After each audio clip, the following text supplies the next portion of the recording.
This revolution is not going away. This is the Ron Paul Liberty Report with Ron Paul, Daniel McAdams, and Chris Rossini. We are all ambassadors of the Ron Paul doctrine, and it's so simple. Just tell the truth. An idea whose time has come cannot be stopped by any army or any government.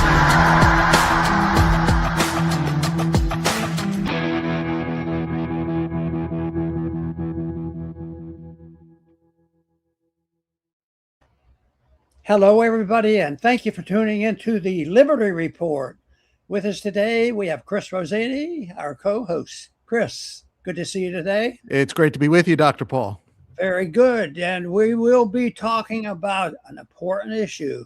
And I want to assure the people that I've made my best effort. I've been reading about the issue of money, for a couple years, but that doesn't tell anybody that I am the final answer on it. But I am fascinated with the issue of monetary policy, and I think most of our viewers would realize that we have a new Federal Reserve Board chairman. So we'll be doing some talking about money, Chris. And welcome to the program, though. Yeah, thank you, Dr. Paul. And as usual, I do want to point out, since we are talking about money, our Friday viewers know that we have our friends at Birch Gold that help our viewers if they're interested in learning about gold. We're going to be discussing it today during the show, the importance of it. But it is a way to protect your wealth, because we have wolves constantly taking our wealth from the minute we start working. And Federal Reserve is one of them, on top of the government, and they work together. So if you want to preserve your wealth as the dollar continues to buy less and less as time goes on, then you can contact Birch with your cell phone. You can text them Ron to the number 989898, and they will text you back, and you can get free information. There's no obligation to be their customer, no obligation to do anything. They do want to at least give you free information on how to get started, because a lot of people, they don't know where to start and how buying gold even works.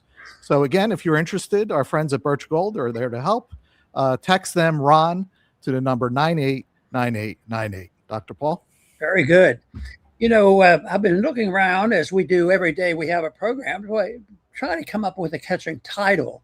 And the one that I came up with today, I find fascinating because it seems so appropriate. And the title is Meet the New Boss, Same as the Old Boss. And of course, I'm referring to the chairman of the Federal Reserve, because the same thing over again. And yet the discussion out there is maybe it's a little bit different this time. But that slogan, I guess we can call it a slogan, came in 1971. Ironically, in 1971, there was a lot going on with the monetary issue, but there was also a musical group called the rock. There was a rock group, the Who, and they sang a song. It says, "One gets fooled again," and that was the last line of that song. Meet the new boss, same as the old boss. And I can't think of anything more true than that. But I know I'll get some challenges. No, this guy's new. He's different. I think he's very decent.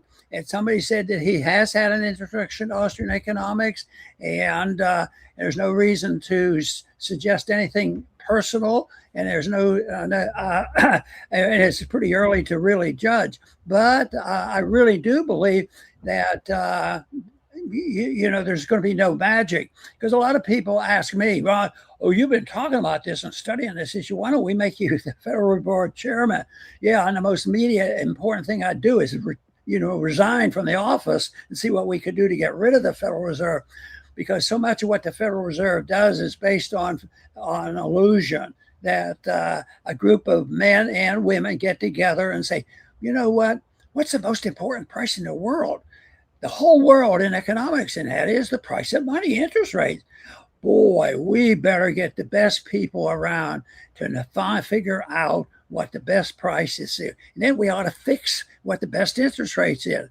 So we need to do a little price fixing, but we know it's not perfect, but that's the best we can do. So that's where we've been for a good many decades. And especially since we've had a Federal Reserve, we've had a lot of chairmen, and we've had a lot of ups and downs. We have had a lot of destruction of the currency. People even back in 1913, when the Fed was started, people predicted that this couldn't last. It would eventually collapse and do a lot of harm.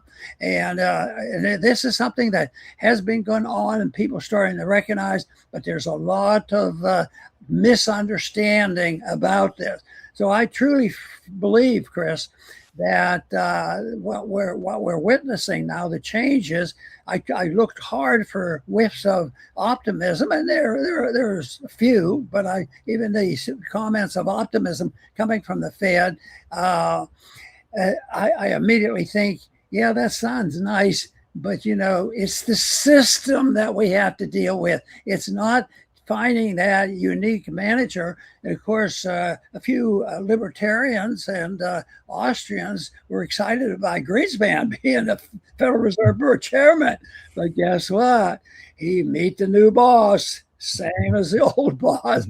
So, Chris, tell us what we are going to be doing and talking about today. Yeah, Dr. Paul, as you have pointed out throughout your wonderful career, the Federal Reserve should not even exist. It's completely unconstitutional, and even more importantly, completely immoral. I mean, everything that any American patriot loves about America, the Fed is involved, in some way in squashing it. We can't have our own national sovereignty when you have this bank who is above the nation and is concerned about things beyond our nation. And it seeks to do the impossible. So that works in our favor. They seek to centrally plan the economy successfully by price fixing and counterfeiting currency. So they're trying to do the impossible. And we have these Fed chairs, they come in and go, and Dr. Paul mentioned Greenspan and Powell. And people, they waste all this digital ink of how smart they are, how qualified they are. No human being is qualified to do the impossible. It is impossible to do what they do, but they can exist for a while, like a sickness. It can exist for a while. And that's what we have. We have 100-year-old sickness that has hollowed out our nation. We're now at the stage where the wealth has gone. The empire is finishing up because they're falling apart. And we're going to talk about today, the Fed is trapped too. Every single move that they make makes things worse. So it shouldn't exist, and things that shouldn't exist ultimately won't exist. So that's good for the future. We wish it would happen before all the pain, but they're going to do it to themselves. They're going to paint themselves into a corner to where the white flag will eventually have to come out. And during that time, it's not going to be fun. That's the unfortunate part, Dr. Paul. Very, very good. Excuse me. The song mentioned here by the Who, it was entitled "Who Won't Get Fooled Again." And I say that we get fooled over and over again with different promises, different people, and there are a few things that even the new chairman had to acknowledge, that you have to you have to have a little bit of order and organized. You just can't have a vote by the Congress on what to do. He's right. It would be terrible if we had the responsibility of the U.S. Congress to set the standard of interest rate. We voted on it, and interest rates should do this. It should go up. And just think of the leaders of the Federal Reserve. They stand there and argue. Just think of the president and this Federal Reserve Board chairman arguing over interest rates, and it's still back again. And so far, the interest rates have not been raised. And the new chairman said that, we realized that, and people were worried about that. And he implied that with their new management style, they were able to keep interest rates low by manipulation. And he doesn't go into a great deal of detail, but he recognized that, he implied at least, that good management can do that, even though the market might say that interest rates have to rise because of economic conditions. He was sort of bragging already in these like a couple of months. They haven't had to raise the interest rate, but ultimately, they don't have the control. I often think about what is the closest interest rate that that could be used as a market rate, and the one I pick. I hope I'm wrong about this, but it might be something like the interest on credit cards.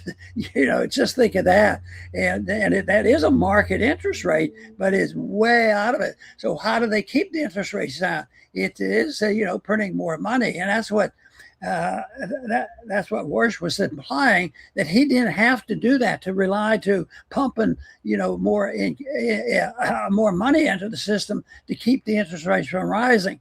But the thing of it is, they don't know what interest rate should be. It's price fixing. Most good economists are against price fixing. Even those people in the Federal Reserve, I bet you if you ask them separately, do you believe in price fixing, wage and price controls?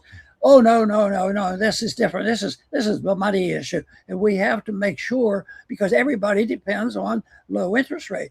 But what about student loans? Just think of that. That is a pending disaster that we're in the middle of, mainly because the money was created out of thin air, and the students are in default, and it just goes on and on. But the whole country's in default. And there's so much debt. So if we go 2 months or 3 months or 4 months where the market's saying, interest rates are going to go up because we have they think that as soon as there's activity, no matter where it comes from, if you say, it might get out of control, we have to raise interest rates. But the new chairman is implying that he thinks he has that under control and they will be able to handle it. So I think that I think that we have to deal with this, because I do believe very sincerely that it's a monetary system that eventually drives us into serious problems of wealth distribution. And I think that's where we are, because right now, if you read the news is really not that bad. People are making not millions, billions of dollars in the stock market, and everything looks fine. But then the biggest issue, when you do some polling, you find that the biggest problem is, I can't afford this. They call it affordability, so they don't have to talk about the size and scope of monetary policy and the printing of money. You just can't afford it. But it's all in that system. It's fake money. It's illegal.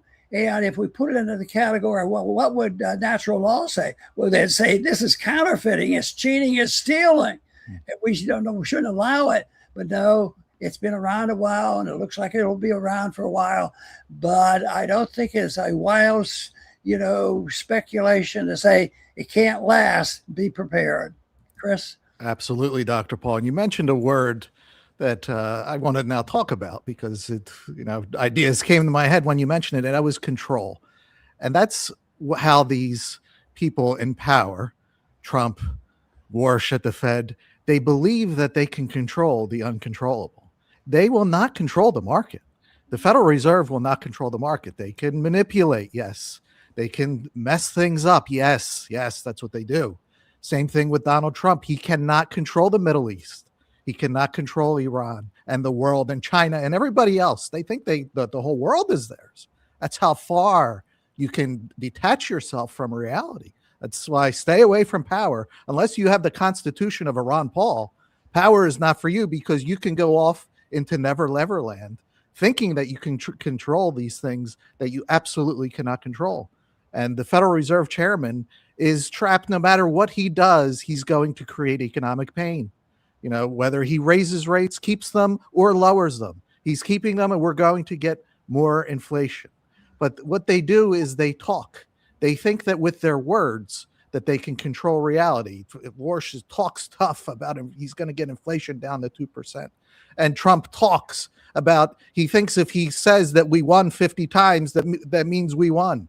None of it is real. Their thoughts do not create reality, but they believe that they do. And that's the problem that we have with government, because the people, us, have to deal with all the fallout of their craziness. So Warsh probably doesn't want to increase rates because it's going to pop the bubble that they have, this AI bubble, which may have already popped. It's maybe too early to tell, but that's the only thing that they have holding up the stock market. It's the only thing Trump has left. He is down on everything, but they're hanging on to, if the Dow Jones goes up, that somehow this is a golden age.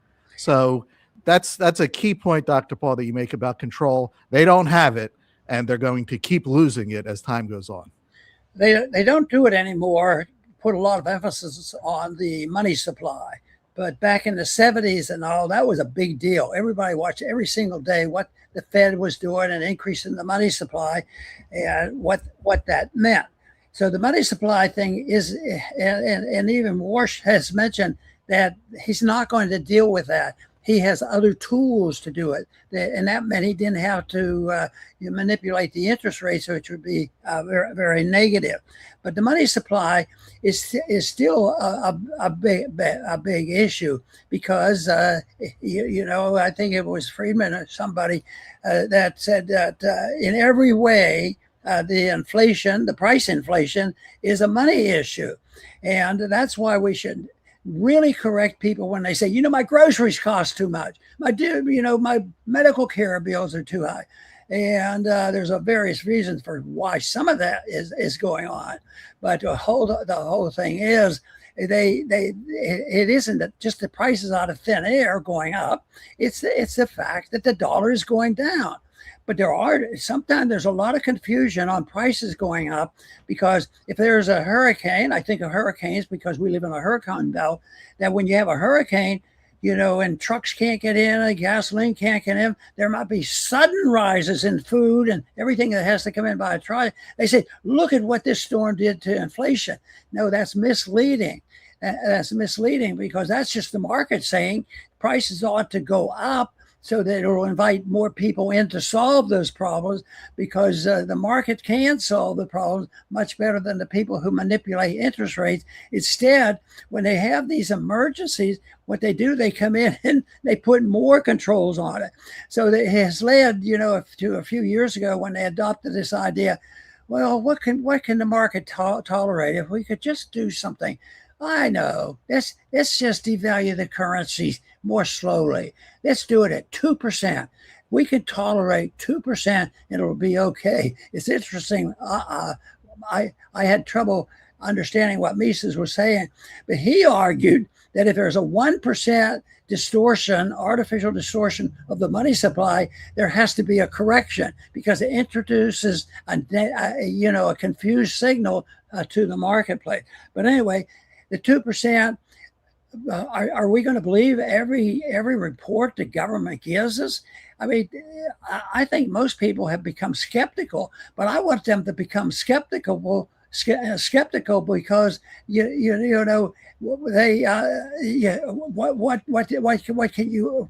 what you can believe what the government say because right now if it looks too bad we just don't report things, and if we do, we can't depend on the numbers. They change them around, and that's why there are some free market people who measure real price inflation related to the monetary policy. But our government doesn't do this. They deliberately avoid doing this. And that's why it has been so hard to get the attention of the people in Congress. And, I can remember in the 70s, and the 70s were very impressive on me because of the breakdown of Bretton Woods, because of the people I had been reading about said that was going to happen. It happened, and it broke down. So they can't, they're not willing to believe exactly why that is, because it's artificial. The most important price in all of economics is the price of money and the interest rate of money. And that is the most important thing the Fed wants to control. And they said, we can't we can't let the Congress know about this because they don't know anything about it, and we do it, and they want it would be messy, and yet they argue the case that if they have it, they'll know what to do, but but the real reason they don't want anybody to know what's going on. You can't audit the Fed, is because you'd find out what they're doing.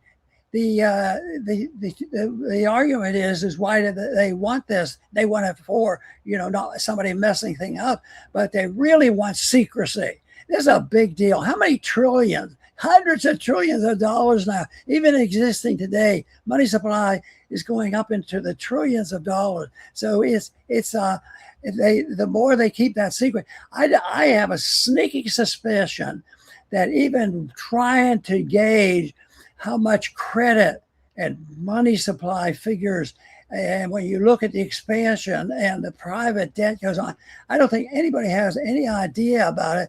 But all that would do is, yes, they keep it together. They take another dose of morphine and they're feeling better. And the economic morphine is print money. And that is a big argument going on right now, like it has been. So it'll be very interesting to see what goes on in the next year. Chris? Very good, Dr. Paul. I'll finish up with my closing thoughts. We live in a globalized scam. It's not local. If you have a neighborhood scam, it could end quickly. And the more you go up the scale, if it's a state, it takes a little longer. If it's a nation, it takes a little longer to end. Well, we're on the global scale, and it's a scam. And by that, I mean lies. As Dr. Paul has called it, the empire of lies. It's really apparent, especially with President Trump, that we live in an empire of lies. It's all lies, so it takes a while because of the scale of it to end. It's not a neighborhood, Ponzi scheme. But there are signs that it is coming to an end. The military empire is trapped, unlike it ever has been, in fact. We've, throughout my entire life, beat up on all these nations that couldn't do anything to us. And we finally have bumped up against one that fights back and has fought back. And, it's surviving, and it's puzzled. The president is upset. It has not gone as planned. And this is without Russia and China. This is just Iran by itself, so we can tell this long arc. We haven't won a war since World War II. Yes, we pushed Saddam out of Kuwait. That we shouldn't have even done that. But we haven't won a war since World War II. The Fed is trapped. That's another thing. They're trapped. No matter what they do, they are going to create angrier and angrier Americans. The American people are waking up by the tens of millions that something is wrong in Washington, D.C. with this Israeli influence, and they're educating themselves going back through all these wars. Hey, Iraq, Afghanistan, Syria, this was not for us. And, President Thomas Massey, the government makes it very apparent themselves. They can't stop telling us how much they stand with Israel. So all of this overextension is showing us that the empire is not healthy. It is falling apart. And this is how empires end. But, we, as human beings, we want instant gratification. We want some kind of Berlin Wall moment. But we're seeing it over time, over decades, that this giant scam is coming to an end. They are overextended. Now, when it ends, I don't know. Is it in our lifetime? I don't know. But it's heading in that direction. And the more people that are patriotic in the right way, not patriotic, let's go bomb everybody, patriotic and let's take care of America, when that happens, the better off we'll be. Very good, Chris. There's a significant movement going on now in the political system, because there's inroads being made, and they just allude that to the fact that it's just the radical left wing of the Democratic Party, which is in a way correct, and they're winning elections with just calling a democratic socialism. Whoa, democratic, that means it'll be fair distribution, which is nothing further from the truth, because it's socialism, and they try to soften the meaning of that word. But that is a play game too, because A Republican generally thinks about the deficits and the problems that we have, and they say, and their arguments generally are for less spending and more likely balanced budget. But the more they say it, the more it stays the same. But the one thing that we're facing today is corporate welfare. Yes, the Republicans might argue, well, we got to deal with those food stamps for the poor, but you have to deal with the food stamps and realize where the most food stamps are. It's in the corporate America. And then if you combine that with financing wars with counterfeit money, you end up with a problem that you should be able to visualize on what's happening. So this is something that just goes on and on, and so unfortunately, the educational system has invited this type of ignorance, and it pursues, and they never talk. They talk about different management. Well, we have to have just a better manager to do this. If we could just change parties, you can imagine changing parties right now. What party are you going to elect to stop the wars? Oh, we're Republicans. We were promised they're going to stop wars. No new wars and stop the old war. Well, it didn't work. So this is this financing is usually, I think, leading to the crisis that should be more attention paid to it, and that is the discrepancy between the wealth of the wealthy and the elite versus the poor who have been taken care of with socialism, and welfareism, food stamp.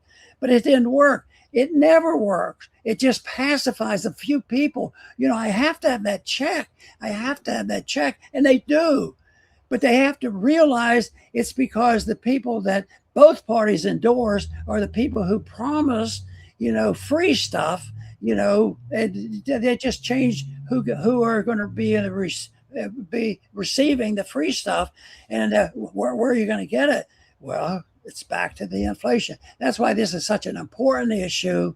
And the one thing that I am very confident about is that the market will take care of this. But sadly, not without us a lot of tragedy, because just think of the tragedies going on already, and it'll get much worse when you talk about, a $30 trillion national debt. And they say, that's a fib. It's hundreds of trillions of dollars that have existed where you can't even measure it, and it's the expansion of credit. So it's out there and it's being pacified. And I guess I give them a little credit for their lies and innuendos, because it does calm things a little bit. But the calm is disappearing. It's getting much worse. And that's exactly what the Marxists wanted. Chaos in the streets. And all of a sudden, at the same time we talk about the problems, we elect an avowed socialist, probably communist, of the mayor of New York City. That should send a message, but it won't happen, with the typical politicization that we see in election. It has to be done by changing the attitude and the understanding of the masses of people. What is the prevailing attitude? It has to be a challenge of the education system, the medical industry, the whole thing that is being run on planning and interest rates and the forced redistribution of wealth. It doesn't work. And guess what? The solution is easy. This is not even complicated. All we have to do is follow the intent of the founders, that we ought to have a system of government, that government should be limited, and that people aren't allowed in a society of liberty. You're not allowed to lie, cheat, steal, or kill other people. People say, well, I don't believe in all that stuff. But unfortunately, our governments do. And just look at the tragedies brought about by the lies and the innuendos. And, even just what we're talking about today, just think of the amount of counterfeiting that goes on a daily basis. In the old days, the counterfeiters usually ended up in jail. But our counterfeiters too often get promoted because they have an appeal and they can take the system of propaganda and work it to their benefit. I want to thank everybody today for tuning into the Liberty Report. Please come back soon. Thanks for watching the Ron Paul Liberty Report. Like and subscribe to help spread the message. And until next time, live free.